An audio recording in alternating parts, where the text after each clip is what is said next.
Você tem falado em defesa da liberdade de expressão. Então eu quero te fazer uma pergunta, que é uma pergunta sobre um comportamento seu, porque eu quero entender a lógica. No dia 6 de agosto, você estava sendo entrevistado pelo jornalista Guga Noblat acerca do tarifaço de Trump contra o Brasil.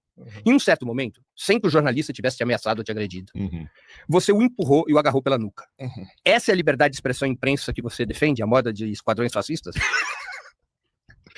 Essa é a pergunta. Tá, vamos lá. 5 minutos, Bilinski. Cara, se você prestasse atenção na resposta do Guga, você não ia dizer que houve agressão, até porque ele declara que não houve agressão nenhuma. Todas as vezes que ele se colocou de forma muito extrema pra cima de mim, eu simplesmente afastei ele de mim. Não é agradável, sabe? Homem não gosta dessa proximidade de outro homem. Isso é bem básico. Sobre o ponto que eu coloquei pra ele, é o ponto que tá sendo colocado no chat, foi colocado no Instagram de vocês, e é colocado pela esquerda o tempo todo contra mim, dizendo, você é feminicida, você matou a sua namorada. A esquerda tem esse nível de falta de honestidade intelectual. Eu tomei 6 tiros, cara. Fui vítima de uma tentativa de homicídio por uma pessoa que tinha doença mental. Isso foi comprovado por uma investigação da Polícia Civil, pelo Ministério Público de São Paulo, pelo Judiciário. Eu nunca, presta atenção, para com esse sorrisinho, porque isso daí é uma merda, tá, cara? Você respeita o que aconteceu comigo, respeita que eu fui vítima, tá? Isso aqui, inclusive, já foi objeto de processo contra um promotor de justiça que foi no podcast. O caso do Bilinski tem furos. Não tem furo nenhum. Seja honesto, faça a sua pesquisa, olhe o processo. O que você vai ver? Exatamente isso. Só que a esquerda, ela usa isso pra me colocar numa posição de desvantagem, porque eles não têm nada, eles não podem falar que eu sou corrupto, que eu sou ladrão, que eu não trabalho, que eu sou vagabundo. Então eles inventam uma coisa, inventam o quê? O caso do Bilinski não é isso. É isso que eles defendem, tá aí no chat, um monte de gente burra que cai na conversa da esquerda, que são só vocês que falam isso. Você é feminicida, você é agressivo. Eu não abri minha boca sobre isso. Eu tô explicando, presta atenção, eu tô explicando que naquele momento que eu falei pro Google, o que é? Por que você tá me chamando de... Por que você tá dizendo que eu agredo mulheres? Eu nunca fiz isso na minha vida. Me respeita. Esse é o ponto. A esquerda não sabe respeitar. Ela quer mentir. Ela quer mentir. A esquerda mente, quer te tirar do sério. Ele sabe que se eu botar a mão nele, eu perco o mandato. Eu não botei a mão nele. Ele não foi agredido. Ele disse que ele não foi agredido. Quem tá dizendo que ele foi agredido é você. Se você acha que pegar um cara na nuca daquele jeito é agressão, você não sabe o que é agressão, cara. Olha o Código Penal. Vê lá. Lesão à integridade física. Não tem lesão nenhuma. Aquilo ali é o quê? É eu mostrando pra ele que esse tipo de comportamento é ridículo, que é inaceitável, que a minha honra eu vou defender, que eu sou homem. Eu não sou um bosta que nem esses caras. Breno. 2 minutos, Breno. Eu não fiz nenhuma pergunta sobre esse seu caso. Não me interessa. Você perguntou, caso. Eu expliquei o caso do Guga. A minha pergunta diz respeito se você acha legítimo exercer pressão física e ter um comportamento agressivo em relação a um jornalista. Esse foi o seu comportamento, que é muito revelador de uma atitude condenável no que diz respeito à liberdade de expressão e no que diz respeito à liberdade de imprensa. Um jornalista pode ser tratado da maneira como você tratou o Guga? Você acha essa uma maneira correta de tratar? O jornalista é perfeito, ele pode falar o que quiser.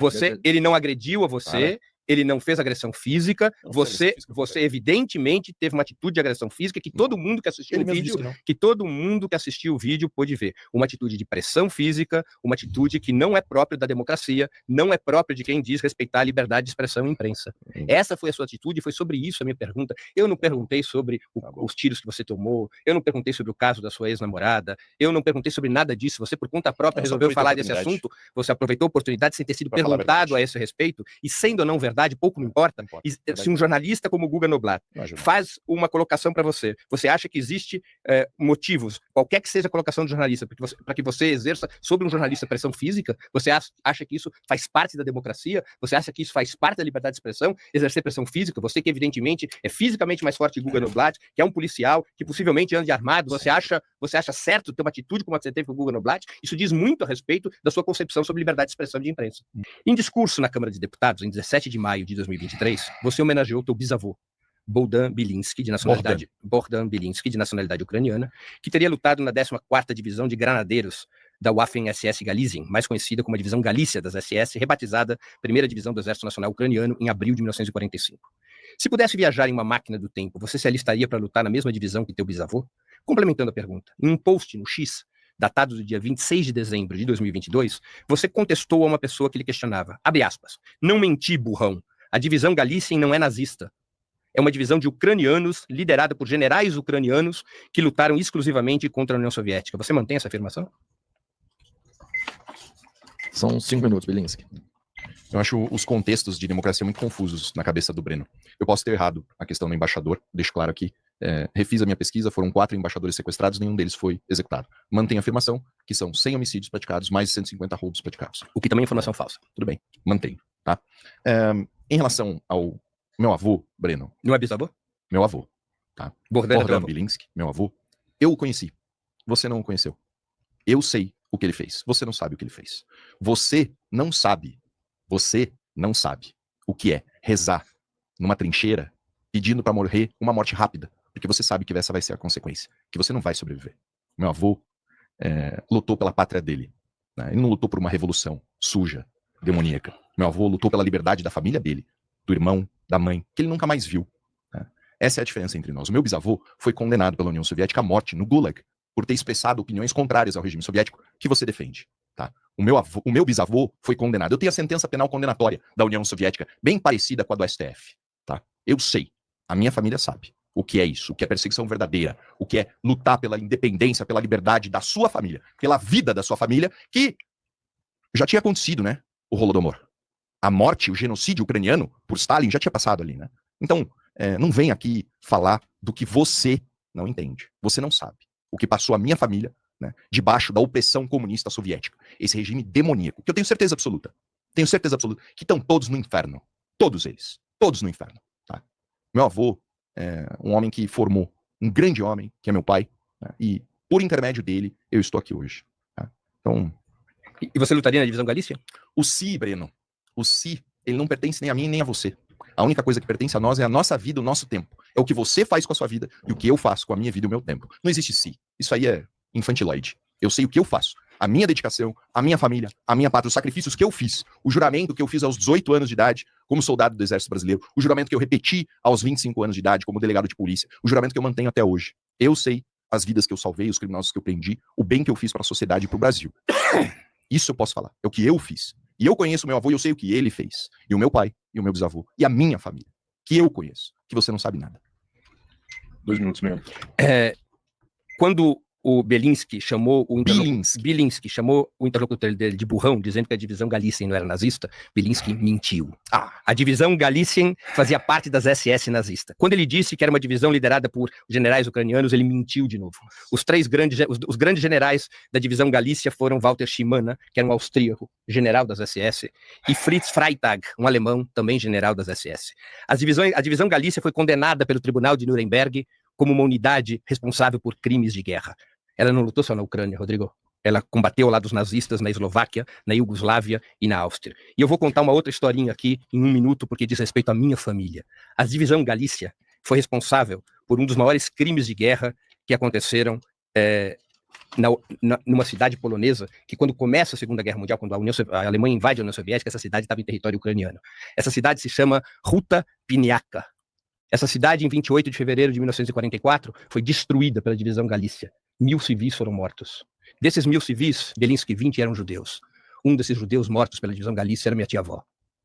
A divisão Galícia foi responsável por matar judeus. A divisão Galícia foi responsável por matar civis. A divisão Galícia respondia à máquina de extermínio do nazismo. A divisão Galícia era uma máquina de matar a serviço de Hitler. Isso é a divisão Galícia de acordo, porque agora não vai ter como compensar o tempo. De acordo com investigações históricas realizadas tanto pelo Instituto Polonês de Memória Nacional quanto pela Ucrânia. Na minhas considerações finais, eu vou lerei para as pessoas a prova do que eu estou falando. Tá bom. Esses ataques históricos, né? Foi perseguido, o seu avô matou a minha tia-avó. Olha, eu tenho os mapas que o meu avô desenhou à mão dos lugares que ele marchou. Eu conheço a história da vida do meu avô. Eu sei o nome do general dele, que não está na sua lista, porque você não sabe. Entendeu? O Breno vai trazer aqui uma série de informações fantasiosas, mas ele não leu o outro lado, ele só leu o lado que interessa para ele, né? Eu li um livro de 600 páginas para conhecer a história da divisão Galícia. Eu conheço a história da divisão Galícia pelo lado ucraniano, o lado que precisava de independência da União Soviética, que já tinha matado milhões de ucranianos de fome, tá? Ele não vai te falar sobre isso, ele não vai dizer a verdade. Ele vai contar uma história que ele inventou. Ele vai contar uma história que faz sentido, ele vai botar na conta dos outros para tentar simplesmente me desclassificar aqui, né? Dizer assim, ele é nazista, ele é isso, ele é aquilo. O que o meu avô fez é o que o meu avô fez. Vocês têm que me julgar pelo que eu faço, pelo meu trabalho, pela minha formação. Eu tenho 38 anos de idade. Né? Eu estudei no colégio militar, eu servi a minha pátria no colégio militar, eu fui soldado do exército, eu sou delegado de polícia, eu sou deputado federal, eu sou professor. Eu trabalho muito pra caramba. Eu me dedico de verdade. Quando eu tomei os tiros e fui vítima de tentativa de homicídio, eu sei que eu tô aqui, vivo, hoje. Eu sei que é porque nosso Senhor Jesus Cristo atendeu as orações das pessoas que tomaram conhecimento que eu fui vítima e que rezaram por mim e pela minha vida e me colocaram de pé para servir a população. É isso que eu faço todos os dias. Hoje eu tô aqui graças a todos vocês que rezaram por mim, que desejaram a minha vida, que votaram em mim. Eu podia ter outro destino, mas o que me trouxe até aqui foi a vontade de nosso Senhor Jesus Cristo. Eu vi o que é a morte e eu vi o que é a vida. Eu fico muito triste com a qualidade desse debate. Eu esperava muito mais. O Breno tem idade para ser meu pai. Eu esperava muito mais dele. Um jornalista, leitor, uma pessoa capacitada. Infelizmente, é só isso que vocês vão ter. Vocês vão ter um discurso aqui para falar mal do Paulo Bilinski, para desqualificar ele, mas o debate mesmo não aconteceu. As perguntas não foram respondidas. Aquilo que poderia ter sido não foi.